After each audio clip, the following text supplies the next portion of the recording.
Right, getting ready now to fit the, assemble the rocker boxes. So this is the inlet rocker box, and this is the order of assembly. Basically you've got these Zachary washers and plain washers, and then the rockers themselves. And sort of basically the plain washers go up against the rockers, and the Thackeray washers go up against the side of the rocker box, or against the washer itself. Okay, so you just have to make sure the rockers, the right way around. You haven't got that one there and that one there. When I took them apart, I made sure I put everything in the correct order, kept it in the correct order. I've sort of loosely assembled it back on the shaft, which I think is a good idea, to make sure everything's in the right way. We've got the shaft itself, which is pretty okay, and this is a new oil seal or O-ring that goes in this groove here. Okay, so that when the shaft is fully in, that'll be the shaft. You only see the end of the shaft there, and it's important to get that oil seal in, otherwise it will weep oil out the end of the shaft. Now I haven't fitted it because the plan is I'm going to loosely assemble everything, and then up until the shaft is almost fully home, then I'm going to heat the casing, and that's why I'm not putting the seal on, so I don't want to burn it. Then when I've got it a bit warm, then I'll put the seal on the end of the shaft and knock it home, and I'll be using this special tool as well to try and fit the seal. The problem is that what can happen is this seal can get decapitated as you put it in, because it sits slightly proud of the shaft, obviously, as it should do being a seal. What can happen is the actual edge of the rocker box can catch and slice the top of it off. This tool is designed, it goes over the shaft. Actually, I can't do it one-handed, of course. It goes over the end of the shaft and serves to go. There we go. And like supposedly squeezes the ring in, and so then you drive the shaft in, and then it comes and it goes out, and then the tool just comes off the end. So I'll be using that as well. It's not necessarily that effective. The other thing is to make sure you've got a chamfer on the end here, because again that will help to stop the rocker box scything the top off that oil seal. There's a good chamfer there, and I've put a bit of oil on, so hopefully we'll get that seal in without cutting the top off it. We'll be lubricating all of the actual rockers. Of course, it's worth remembering that the rockers will be rotating, the shaft doesn't. The shaft just sits in there, so you don't have to worry about oiling various bits because the shaft won't be rotating. It's just the rockers rotate on the shaft. Right, okay, I think that's everything to note. So look, I'll get it, there we go. So we'll put the camera on the tripod and just start putting everything in.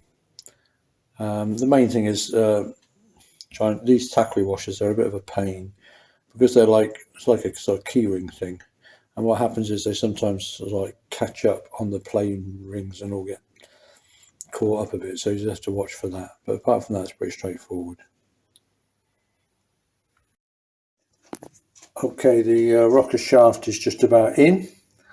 I didn't video it because the whole thing was just a bit of a nightmare, and you couldn't see what I was doing anyway. But two things. First of all, of course, I glibly said that I assembled everything in the right order, but it turned out that I actually had these two rocker shafts round the wrong way. These two rockers. This one's slightly longer than that one, they're both the same shape, you know, the sort of the pins on the left, and it goes through to a pusher on the right, but this one's definitely longer, so that didn't help. Anyway, the basic way I did things was to put the rocker in first, then the Thackeray washer and plain washer, sort of squeeze them down the side, and that sort of held everything in place because the Thackeray washer is quite wide. Then introduce the shaft along to the end, and then put the final plain washer in. Did the same with the second, and then the Thackeray washer, and that's on the other end on the last one. But that's basically it. Put the sort of rocker in, then the Thackeray and the plain washer, which holds everything fairly tight, and you can get underneath and on top to sort of push to try and centralize the washers so that the shaft goes through. And you can also look down from this end and use a long screwdriver like this to check whether the washers are in line, because if you can't get the shaft in, you know, the washers are out of line. But anyway, eventually we've done it. And so what I'm going to do now is I'm going to gently heat this casing around here, then we're going to put the oil seal on, and then we're going to push the shaft home, and hopefully without damaging the oil seal. Okay, I've warmed the casing, not too much. The shaft got hot, of course.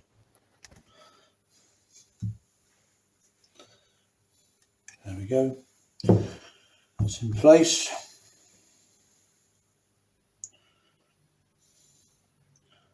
A bit more lube around. Okay.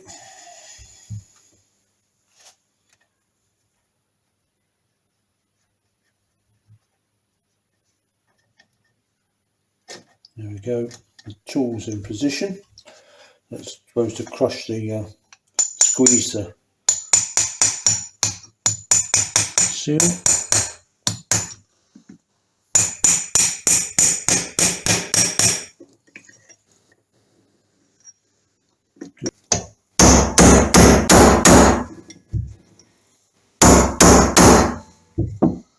There. I think we're fully home now.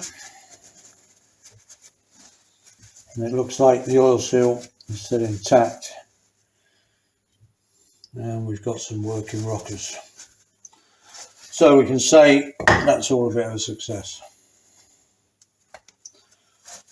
Good. One down and one to go. Fiddly jobs, these, but you know, we're getting there. We're getting there. And there we have it. Rocker box is reassembled, ready to go on the head. So all good. One other thing I meant to mention before, and someone pointed it out to me. I'm afraid I forgot who it was. But the inspection caps to adjust the tappets. These threads are helicoiled. They're helicoiled at the factory, which is fine, because I didn't realise is that helicoiling is actually stronger than the original alloy. So by helicoiling something, you're actually making it, it's not a repair, you're actually strengthening it. So they actually put helicoils in at the factory, which I know Norton did quite a bit on their Commandos. The strange thing about these is that they helicoiled them, but they helicoiled them as a fine thread, UNF, rather than UNC, because all the threads on an alloy are UNC, of course, to give them that bit of extra strength. A fine thread, it would just strip in soft alloy. I suppose because they were helicoiling, they decided just to use the UNF thread because it would be strong enough with the helicoil. I don't know. Just seems weird that they helicored them, but helicored them UNF rather than UNC, so that every other bolt on the engine that goes into alloy is UNC, and these outer casing inspection covers are UNF. There we go. Right. Anyway, rocker's done and ready to go on the engine. Hurrah!